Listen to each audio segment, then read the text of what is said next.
Boa noite, irmãs. Eu recebi um desafio que é gravar sobre esse capítulo, né? O descontentamento. E é uma palavra muito pertinente, né, nos nossos dias. E a gente fala muito a respeito, né, do povo de Deus, não só particularmente de uma pessoa em si, mas do povo de Deus de um modo geral, né? E isso é algo que é muito pertinente nos nossos dias e também nos antigos profetas, né? A gente vê aí a história do povo quando saiu do Egito, e Deus preparando todas as coisas, porque o desejo do Senhor era levar toda aquela multidão, né, o povo de Israel para a terra prometida. Mas a gente vê aí um relato da história que eles não alcançaram, né, não chegaram a entrar na terra prometida, justamente por causa de tudo aquilo que desagradava ao Senhor, no sentido enquanto povo ali naquele momento, porque toda aquela maravilha que Deus providenciou, Deus ouviu o clamor do povo durante aqueles 400 anos de escravidão ali dentro do Egito, e o Senhor ouviu as orações e enviou seu servo Moisés. E ainda que Moisés não se sentia capacitado, né? Acho que talvez por vários fatores ali, a forma como ele não conseguia falar, porque ele parece que tinha dificuldade na fala, e também por se sentir incapaz, né, de fazer tão grande missão na qual o Senhor designou para ele. Mas o fato é que o Senhor disse a ele que era para ele ir e que ele, o Senhor, daria a ele as palavras na qual ele deveria falar.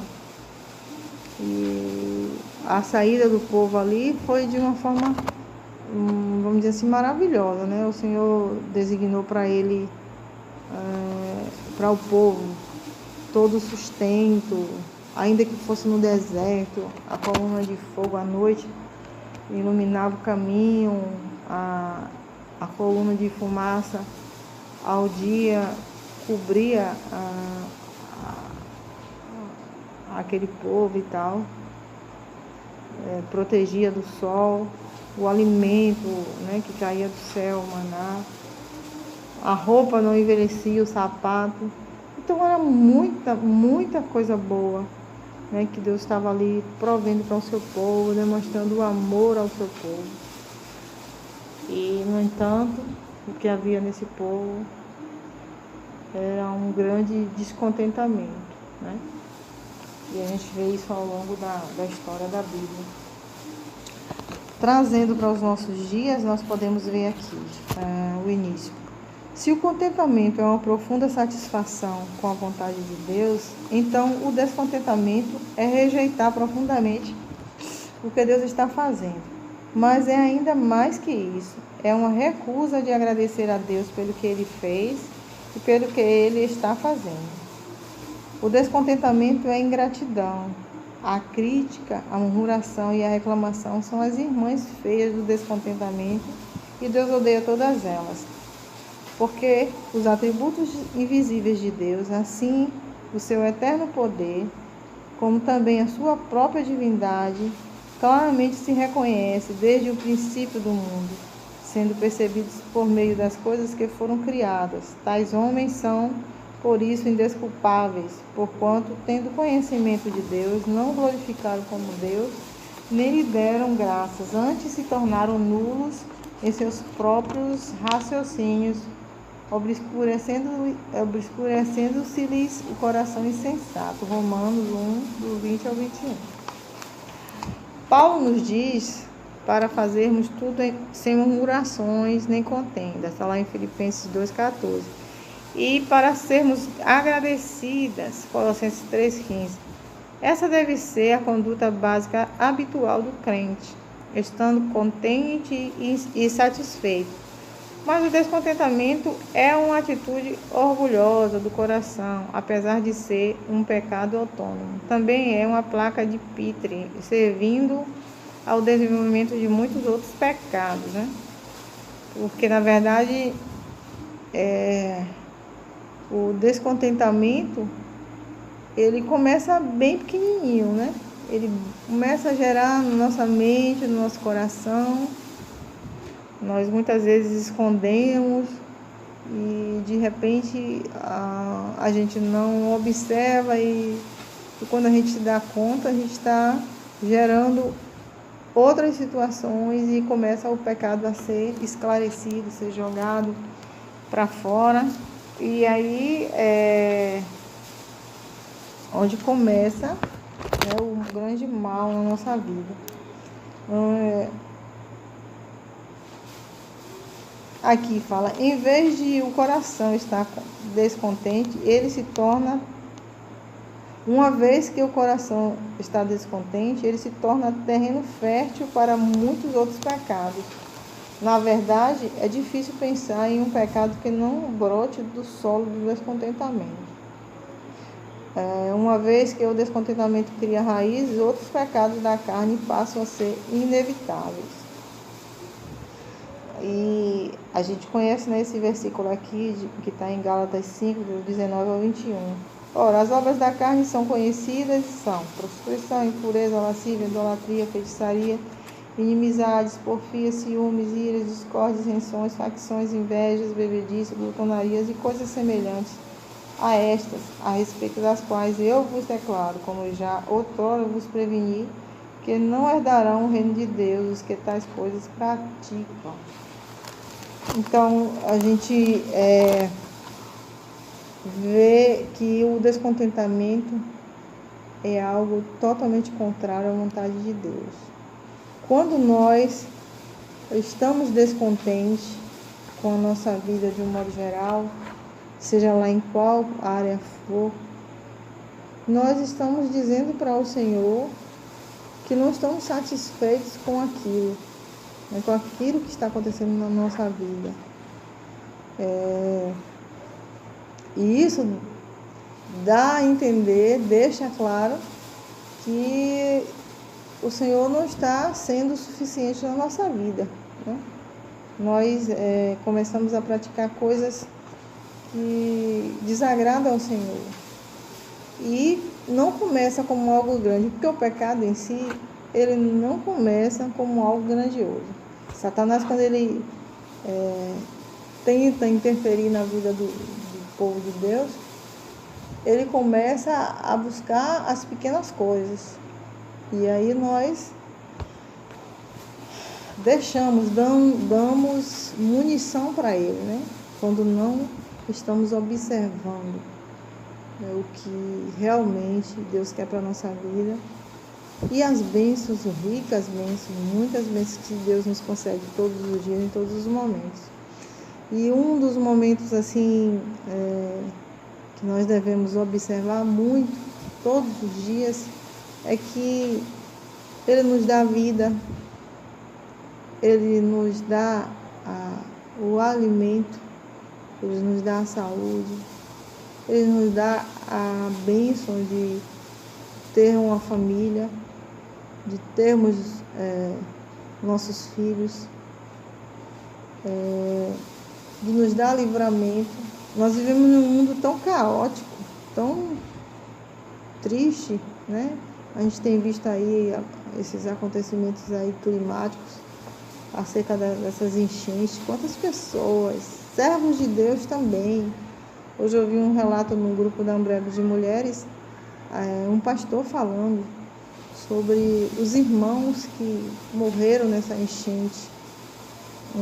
Uma família, né? O esposo, a esposa, o filho, a filhinha, e o carro caiu no rio e a esposa ficou sumida. Ele conseguiu se salvar junto com a menina, mas a esposa até aquele momento estava desaparecida.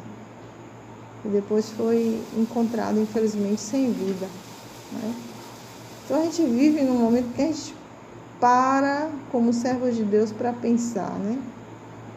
Como a gente pode viver contente acontecendo essas coisas tão terríveis na nossa vida. Eu acho que o principal ponto, irmãos, é não colocar a obra redentora de Cristo como algo pequeno. E Paulo disse que se nós servirmos a Cristo e cremos em Cristo apenas nesta vida, nós somos os mais miseráveis dos miseráveis. Porque Cristo disse que no mundo a gente ia ter aflições, mas que a gente teria que ter bom ânimo. E Ele nos chama para estarmos contentes. Claro, a gente não vai estar contente em ver um irmão morrer, ver um vizinho, seja lá quem for, a morte de alguém. Porque o próprio Senhor, Ele não tem prazer na morte do ímpio, né? Nós vamos sentir, mas o que Jesus está chamando a gente para esse contentamento é estarmos contentes porque estamos com o olhar na glória futura, que é a vida eterna, que morarmos com o Senhor para todo sempre. Então, essas circunstâncias que a gente vive no momento, muitas vezes pode ser muito abaladora para nossas vidas. Nós precisamos estar examinando as Escrituras para nos fazer lembrar e desviar o nosso olhar dessa esfera humana na qual estamos vivendo. Porque hoje eu até comentando no grupo de estudo com a Aline, Sheila e a irmã Alícia, a gente disse, né? Eu comentei dizendo que se nós olharmos realmente para as circunstâncias, né, de modo geral, com certeza a gente não vai conseguir estar contente. E o nosso olhar é para Jesus, né? Algo aqui que me chamou a atenção, né? Nesse trecho aqui que diz assim: o descontentamento ajunta-se em torno de duas áreas gerais, coisas que temos e coisas que não temos. Ficamos descontentes com aquilo que temos, recusando a gratidão, né? Porque temos que ser gratos. Se já temos que ser grato a Deus por isso. E isso alimenta um desejo de coisas que não temos. Ou seja, cobiçar o que não é nosso. Algo que a gente viu em alguém, em algum lugar, e desejamos. Não que seja pecado a gente não querer comprar algo, modificar nossa casa, ou até tem um sapato bonito que a gente viu no pé de alguém, numa loja, querer comprar. Mas o que está sendo relatado aqui é o fato de você fazer disso a sua razão, vamos dizer assim, de viver, né? As circunstâncias ali, aquilo fica a tal ponto de tirar a sua paz, de fechar os seus olhos para conseguir olhar até as outras coisas que você já tem, que Deus já te deu. Exemplo, vamos falar assim de coisas físicas, saúde, um bom emprego, ou um emprego, porque seja ele um emprego que ganha muito ou um emprego que não ganha tão muito, todos foram dados pelo Senhor, porque é Ele que abre as portas, né? Então, a gente temos que ter esse cuidado, essa visão de sempre buscar em Deus, estar contente, independente do que aconteça nas nossas vidas. Continuando. Bom, e isso é basicamente tudo. Sejamos honestas. O descontentamento é feio e torna tudo feio. Ele nunca faz com que você se sinta melhor. Ele nunca torna a situação melhor e nunca edifica seus ouvintes. Ele se recusa a ser agradecido. Ele critica as falhas e o pior de tudo, ele é um pecado grave contra um Deus santo. Mais que isso, ele conduz a outros pecados pequenos e grandes. E é um desperdício do precioso tempo que temos. Como podemos identificar um descontentamento? Peça a Deus que Ele mostre se você tem alguma área de descontentamento em sua vida. Faça uma lista básica para controle. Você está contente em seus relacionamentos com sua família, com seus amigos, em relação às finanças e saúde e aparência? Seu guarda-roupa, sua casa, seu casamento? Você está se comparando a outras pessoas e sentindo inveja? Você fica triste quando outros prosperam? Você vê as falhas dos outros e sente pena de si mesmo? Você fica inquieta por coisas novas ou circunstâncias novas?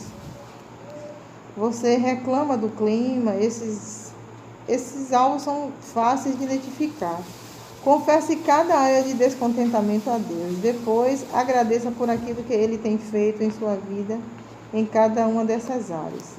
Submeta-se à vontade e aos propósitos de Deus. Uma das coisas importantes que a gente precisa pensar as coisas que têm acontecido na nossa vida. Qual o propósito do Senhor para isso? O que o Senhor quer nos ensinar? É concernente a pecados que temos cometido diante dele, ou é concernente ao fortalecimento espiritual? Precisamos ter esse olhar, né? Entender essas coisas na nossa vida. E estarmos sempre felizes com o que o Senhor, assim, tem proporcionado para as nossas vidas. E uma coisa, irmãs, que a gente precisa nunca jamais esquecer. O Senhor, Ele quer nos moldar ao seu caráter, para que possamos ter um corpo glorificado lá na glória, né? E quando Ele vier nos buscar, Ele vai nos lapidar enquanto estivermos aqui. E o descontentamento é algo que é um pecado contra Deus, porque com Ele traz todas aquelas obras da carne. Mentira, inveja e tudo aquilo que a gente já sabe acerca das obras da carne. E a Bíblia descreve lá em Gálatas 5, 19 em diante, né, fala sobre várias, são coisas horríveis. Não que um pecado é definido menor ou maior do que outro, porque tudo que é pecado, seja ele aos nossos olhos grandes ou pequenos, ele sempre será contra a vontade do nosso Deus e nos afasta do Senhor. E nós precisamos estar sempre em comunhão com esse Deus. E de que forma? Examinando as Escrituras, lendo-a diariamente, aplicando em nosso coração, porque o salmista diz: escondi a tua palavra no meu coração para não pecar contra ti. E nós precisamos ter sempre essa consciência, lembrar sempre disso. E lutar diariamente. Porque a palavra de Deus nos diz que o espírito está pronto, mas a carne é fraca. E ela luta diariamente contra nós, né? E não é algo externo só, é algo que está dentro de nós. E é mais difícil de vencer se não tivermos o olhar de contentamento, olhando para o autor e consumador da nossa fé, que é Cristo Jesus, né? Aquele que morreu lá na cruz do Calvário pelos nossos pecados. E para a glória de Deus ressuscitou e Ele vive. Está à destra de Deus. E um dia Ele virá nos buscar, né, para estarmos juntos com Ele. E isso é maravilhoso. nós esquecemos de um ponto bem importante da nossa vida.